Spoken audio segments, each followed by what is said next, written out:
चंद्रपूर महानगरपालिकेतील सफाई कर्मचाऱ्यांच्या वारसांना न्याय मिळावा, रखडलेल्या नियुक्त्या तातडीनं पूर्ण कराव्यात आणि शासन निर्णयाची प्रभावी अंमलबजावणी व्हावी या मागण्यांसाठी महानगरपालिका कार्यालयासमोर सुरू असलेल्या आमरण उपोषणाला आज आमदार किशोर जोरगेवार यांनी भेट दिली। आंदोलनकर्त्यांशी सविस्तर चर्चा करत त्यांच्या अडचणी जाणून घेतल्या। तसंच प्रशासनानं या विषयाकडे संवेदनशीलतेनं पाहण्याची गरज असल्याचं त्यांनी स्पष्ट केलं। उपोषणाच्या 6व्या दिवशी आंदोलनकर्त्यांनी आमदार जोरगेवार यांच्याकडे 7 प्रमुख मागण्यांचं निवेदन सादर केलं।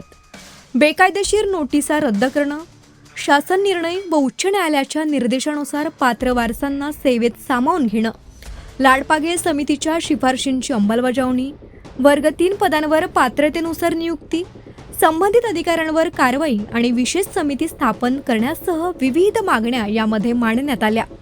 यावेळी बलराज डोडाणी, तुषार सोम, नगरसेवक रॉबिन बिश्वास, राकेश नाकाडे, सलीम शेख, करण सिंग बैस, कार्तिक बोरेवार, विनोद पेंडलीवार, विनोद अनंतवार, प्रवीण गिलबिले, राहुल निमगडे आदी उपस्थित होते। आंदोलनकर्त्यांना आश्वस्त करत आमदार किशोर जोरगेवार म्हणाले की हा प्रश्न केवळ नोकरीचा नसून अनेक कुटुंबांच्या भवितव्याशी आणि अस्तित्वाशी निगडीत आहे। पात्र वारसांना न्याय मिळवून देण्यासाठी शासन स्तरावर सातत्यानं पाठपुरावा केला जाईल आणि येत्या पावसाळी अधिवेशनात हा विषय ठामपणे मांडून योग्य निर्णयासाठी प्रयत्न करण्यात येतील अशी ग्वाही त्यांनी दिली।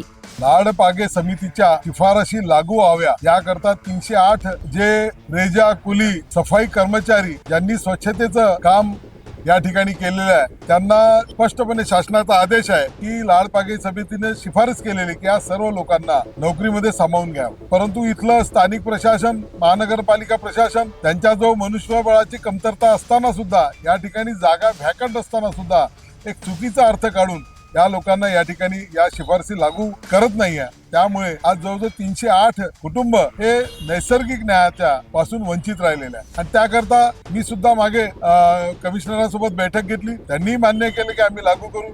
त्यांनी शासनाकडून स्पष्टता मागितली।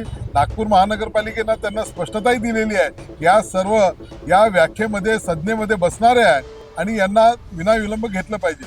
परंतु इथलं प्रशासन काही वेगवेगळ्या भूमिका केवळ या लोकांना घेऊच नये अशा पद्धतीची त्यांची भूमिका दिसत आहे आणि जो GR 28 जानेवारीचा 2025चा सर्व जाती त्यामध्ये समाविष्ट होणाऱ्या सफाई काम करणारे जे कोणते असतील त्या सर्व कर्मचाऱ्यांच्या सर्व जातीचा, पूर्वी एका विशिष्ट समाजापुरता याची व्याप्ती होती पण आता याच्यामध्ये जे समाज असतील ज्यांनी सफाईचं काम केलेलं आहे त्या सर्वांच्या वारसदारांना नोकरीमध्ये सामावून घेण्याचं, स्थायी नोकरी देण्याची भूमिका स्पष्ट GRचा चुकीचा अर्थ काढत या ठिकाणी या लोकांना आपल्या नोकरीपासून वंचित ठेवण्याचं काम या ठिकाणी केलेलं आहे।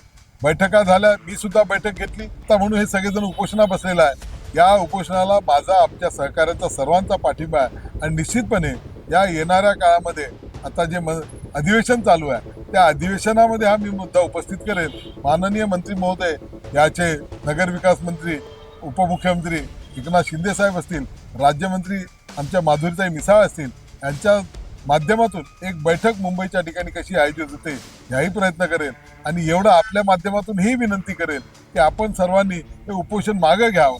निश्चितपणे आपली मुंबईला बैठक लावून हा प्रश्न निकाली काढण्यासाठी आम्ही जरूर प्रयत्न करू।